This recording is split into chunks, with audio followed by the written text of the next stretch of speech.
კამეჩის უვარგისი ხორცი ექსპორტიორ ქვეყანაში დაბრუნდება. შემოსავლების სამსახურმა კამეჩის უვარგისი ხორცის იმპორტის 3 სხვადასხვა შემთხვევა გამოავლინა. 3 აპრილს ფოთის საზღვაო ნავსადგურში კამეჩის ხორცი დატვირთული კონტეინერო საერთოდ წონით 28,000 კილოგრამი შემოვიდა. მეორე შემთხვევა ასევე ფოთის საბაჟო გამშვებ პუნქტზე დაფიქსირდა. მესამე შემთხვევა კი 9 იანვარს გამოვლინდა და საქართველოს საბაჟო ტერიტორიაზე საწყობის სასაქონლო ოპერაციით სარკინიგზო ტრანსპორტით 28,000 კილოგრამი ინდური წარმოების კამეჩის გაყინული ხორცი შემოვიდა. მავნებელი სურსათი სამივე შემთხვევაში უკან ექსპორტიორ ქვეყანაში დაბრუნებას ექვემდებარება.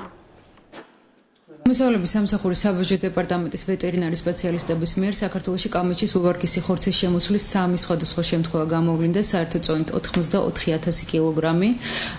ვეტერინარული სასაზღვრო საკარანტინო კონტროლის განხორციელებისას სპეციალისტებმა აიღეს ნიმუშები და გაგზავნეს სპეციალურ ლაბორატორიებში. ბუნებრივი ლაბორატორიის დასკვნამდე ტვირთი შეჩერებული იყო.